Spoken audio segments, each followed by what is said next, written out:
certain temps. J'ai fait une petite parenthèse par l'histoire de France avec Dampierre, mais où je n'ai dessiné que 2 albums. J'ai fait 2 albums en tant qu'auteur complet, j'ai continué comme scénariste.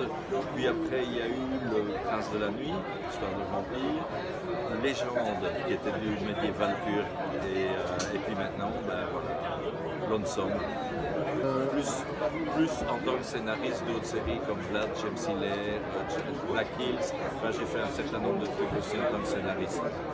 Ça a mis du temps, c'est-à-dire que quand je faisais Le Dernier Prince, ici le 7e, j'avais déjà envie de faire du western. Mais sans savoir exactement quoi. C'est-à-dire que bon, ben, je savais que le personnage central serait du type un peu western spaghetti, comme ça, bon, chapeau à bord plat, long manteau et tout.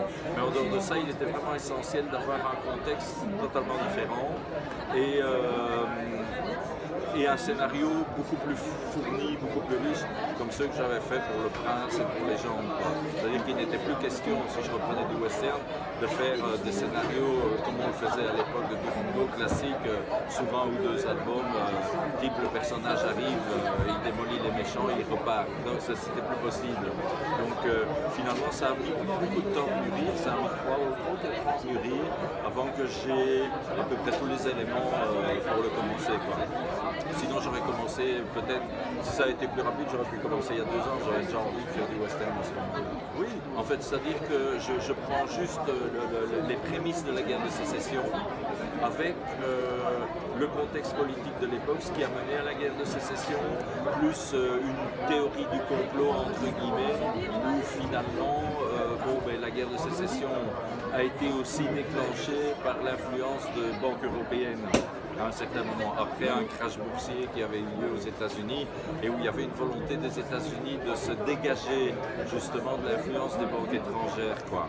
Et donc il y a ça, plus, bon ben ça c'est la partie historique, il y a la partie évolution du personnage central. Bon ben il n'a pas de nom, c'est pas pour rien, c'est qu'il ne le connaît pas, ou du moins il l'a oublié depuis très longtemps. Et donc bon ben il y a aussi cette espèce de sujet qu'on traite chacun à sa mode de quête d'identité. Et puis il y a aussi une partie un peu ésotérique, etc. Ce qui me permet de réunir tout ce qui m'intéresse finalement. Je fais un condensé, bon, c'est cette partie un peu ésotérique qui sera à la limite du fantastique, le western et alors tout le contexte politique qui est intéressant à expliquer parce que finalement on a fait beaucoup de choses sur la guerre de sécession, mais on n'a jamais expliqué véritablement le pourquoi. On sait que c'est effectivement une croisade contre l'esclavage, hein, mais il n'y avait pas que ça loin de là. Mais justement, un type de scénario vraiment différent dans un autre contexte. Donc tout ce que je viens d'expliquer.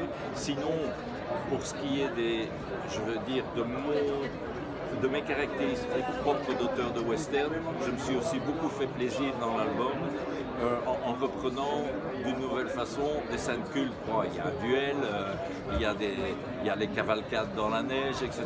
Donc tout ça, on l'a peut-être déjà vu dans Durango, mais j'estime que c'est mieux fait et dans un contexte qui est beaucoup plus intéressant, beaucoup plus riche. Mais en faisant cet album, j'avais envie de refaire du western, donc j'avais aussi envie de me faire plaisir. Ce qui est très important, je veux dire, pour qu'une série ou qu'un album soit bien, il faut d'abord et avant tout se faire plaisir. Ouais, c'est ce qui m'a donné envie aussi. C'est-à-dire qu'en fait au cinéma c'était assez pauvre. Bon, il y a eu le Django de Tarantino qui je crois a déclenché pas mal de choses, mais en dehors de ça, pour moi ce n'était plus le cinéma. Bon, il y a eu quelques films, etc. Mais ce qui m'a aussi redonné le goût du western, c'est justement ces 2 séries-là que j'ai vues et revues, surtout Hell on Wheels. Déjà, Deadwood j'adorais, mais Hell on Wheels, pour moi c'est un sommet. Heureusement, j'ai appris des choses, quoi. C'est-à-dire qu'en fait, ce qui s'est passé, ce qui a déclenché pas mal de trucs, bon, quand je revois Durango, bon, il y a pas mal encore avec un peu de recul, il y a des problèmes de construction anatomique, des problèmes de perspective, de machin que j'ai plus ou moins résolu depuis lors. Et alors aussi, je dirais, des différences graphiques que moi je vois bien, dans la mesure où, par exemple, j'ai fait Le Prince de la Nuit, justement, pour sortir de l'influence de Jean Giraud, qui était, bon, il y avait Jean Giraud et Herman, c'était mes 2 piliers d'inspiration à l'époque. Et donc, quand j'ai fait Le Prince de la Nuit et Légende, c'était d'abord parce que j'avais envie de faire une histoire, une saga fantastique et une saga médiévale, mais aussi ça m'a permis, en fait, ne disons pas de tuer l'image du père, mais de dessiner d'autres choses, donc pas comme, parce que honnêtement, quand je faisais du Rango, la référence était oui, mais ça sera quand même jamais comme Jean Giraud, parce que lui c'est le sommet, on est pas mal à être quelque part ses successeurs d'une certaine façon, on a tous été influencés par lui.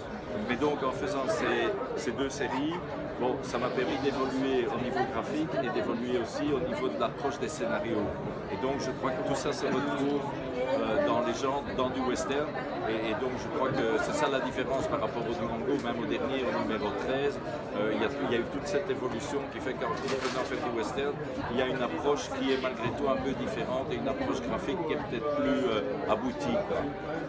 Oui, tout à fait. C'est-à-dire qu'en fait, je compte faire 4, 5 tomes, peut-être 6, parce que ça dépend toujours. Le Prince, par exemple, c'était prévu pour 3, et au fur et à mesure qu'on travaille, les idées viennent, et donc, bon, ben, on ne sait jamais le nombre d'albums, mais il y en aura au moins 4, ça je le sais, et je continue à faire un peu de scénario, mais j'aimerais m'y consacrer le plus possible, parce que c'est vraiment mon plaisir.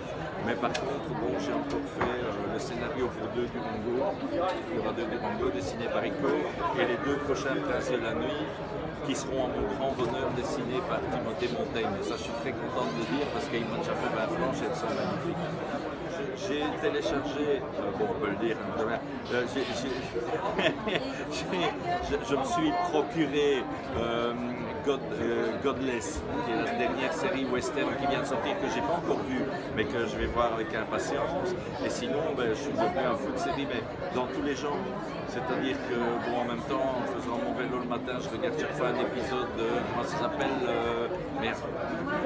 une série d'espionnage qui est vraiment géniale, de Blacklist. Alors je regarde en parallèle à ça Penny Dreadful, qui est du fantastique pur mais qui est magnifique. Après d'autres trucs, mais c'est ce qui me vient pour le moment parce que c'est ce que je regarde pour le moment, quoi. Bon, il y en a eu d'autres, mais là ça me revient pas sur l'instant. Mais j'arrête pas.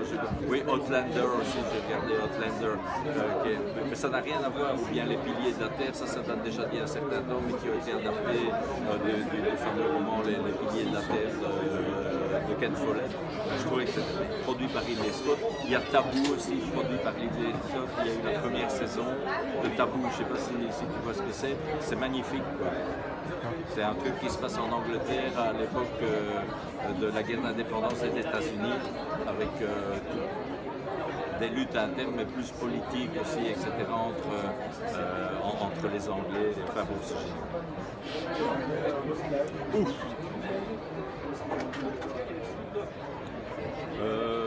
Attends, laisse-moi réfléchir.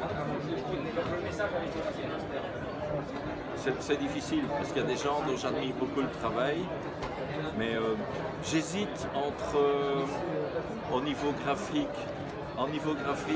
entre par exemple, il y en a plein, hein, mais Enrico Marini ou même Ralph Meyer actuellement, pour y trouver la spontanéité dans le dessin, le talent, l'état pur comme ça.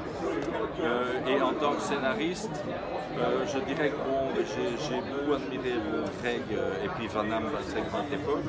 Et maintenant, je dirais, au niveau scénariste, j'ai plus de mal à voir, quoi. Parce qu'on est chacun influencé par ses propres conflits ou ses propres points d'intérêt internes. Donc là, c'est plus difficile. Mais je dirais que bon, par exemple,